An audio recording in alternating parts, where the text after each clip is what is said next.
Shalom, perkenalkan nama saya Manuel Stompul. Saya dari Prodi Pak semester 4 grup A. Baiklah, di sini saya akan menjelaskan tentang bagaimana sih gaya pacaran yang sehat menurut iman Kristen. Baiklah, di sini saya akan menjelaskan tentang gaya pacaran atau pacaran yang sehat. Pertama, saya menjelaskan pengertian pacaran. Pacaran berasal dari kata dasar pacar yang berarti pacar adalah kekasih atau teman lawan jenis yang tetap dalam mempunyai hubungan berdasarkan cinta kasih.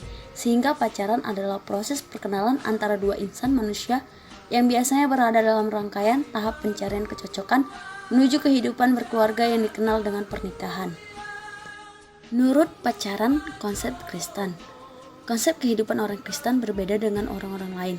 Kehidupan orang Kristen adalah kehidupan dalam anugerah untuk mengambil bagian dalam rencana karya penyelamatan Allah dalam Tuhan Yesus Kristus. Kehidupan yang bertujuan untuk mengerjakan pekerjaan baik yang sudah dipersiapkan Allah sebelum dunia dijadikan. Efesus 2 ayat 10. Oleh karena itu, bagi orang Kristen bahwa pergaulan, pacaran, dan pernikahan tidak lain dari proses kematangan hidup untuk semakin dipersiapkan, memikul dan mengerjakan pekerjaan yang baik yang sudah disiapkan Allah. Dalam kekristenan, pacaran disebutkan sebagai suatu masa perkenalan antara dua pribadi yang menjadi satu kesatuan tubuh dalam kasih dan iman yang sungguh kepada Allah. Kejadian 2 ayat 24 dan 1 Korintus 7 ayat 1-16. Pacaran bukanlah sekedar perkenalan saja, melainkan suatu hubungan yang mengikat dua pribadi menjadi suatu keutuhan yang menuju kepada pernikahan kudus. Matius 19 ayat 6a. Yang menjadi pertanyaan, apakah anak SMA boleh pacaran? Yang kedua, batas-batas pacaran menurut standar moral Alkitab. Yang ketiga, bagaimana sih cara? Baiklah, saya akan menjelaskan yang pertama. Apakah anak SMA boleh pacaran? Ya, tentu boleh. Asalkan berpacaran dalam artian menurut Alkitab. 1 Korintus 13. Pacaran itu harus dilandasi dalam 7 poin. Yang pertama, menaruh kasih. Yang kedua, lemah lembut. Yang ketiga, tidak sombong. Yang keempat, tidak memegahkan diri. Yang kelima, jujur. Yang keenam, sabar. Dan yang ketujuh, menjaga kesucian. Jadi itu tanda harus dipenuhi ketika anak SMA berpacaran. Yang kedua, batas-batas pacaran menurut standar Alkitab di kitab Roma 12 ayat 12. Supaya kita tidak serupa dengan dunia, atau dengan kata lain, jangan berpacaran yang berorientasi pada keinginan daging yang hanya akan membawa dosa.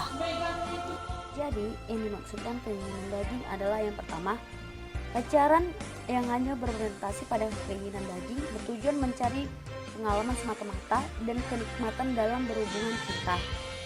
Ketika itu menjalankan hubungan atau gaya pacaran itu yang seperti ini bisa saja nanti ketika pasangan sudah menikmati tubuh pasangannya, maka akan gampang meninggalkan pasangan tersebut dan mencari pasangan baru.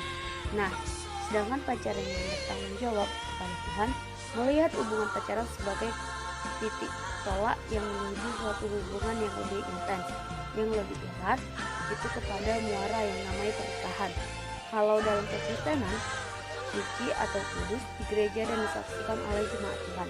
Yang kedua, pacaran yang berorientasi pada keinginan daging hanya memanfaatkan tubuh pasangan tersebut untuk memuaskan perasaan seksual, mula-mula pada tingkat ciuman dan pelukan, namun kemungkinan gampang menjerumus kepada hal-hal yang berhubungan seks dan seharusnya dilakukan dalam bingkai pernikahan. Nah, untuk menguatkan itu, kita diingatkan oleh Rasul Paulus dalam kitab Efesus 4 ayat 17.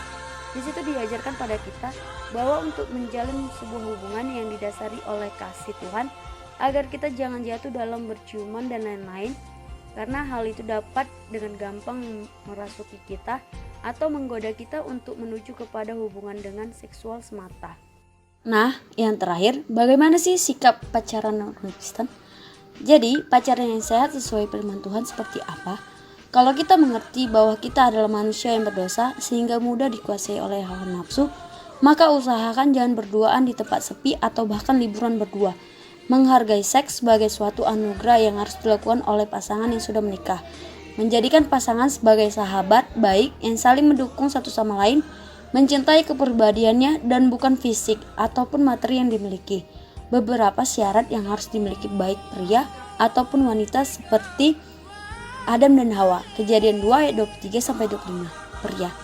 Pria memiliki visi mampu menjadi pemimpin atau menjadi kepala keluarga yang baik dan bertanggung jawab. Wanita memiliki kecantikan batin, pendukung, lemah lembut, tenang, dan tidak mudah khawatir. Secara keseluruhan, pasangan yang baik adalah pasangan yang memiliki kasih sejati di dalam hidupnya. 1 Korintus 13 ayat 4-5. Kasih itu sabar, kasih itu murah hati, ia tidak cemburu, ia tidak memegahkan diri dan tidak sombong. Ia tidak melakukan yang tidak sopan dan tidak mencari keuntungan sendiri. Ia tidak pemarah dan tidak menyimpan kesalahan orang lain. Sekian penjelasan dari saya. Bila ada salah kata atau kurang penjelasan, saya mohon harap maklum. Terima kasih. Shalom.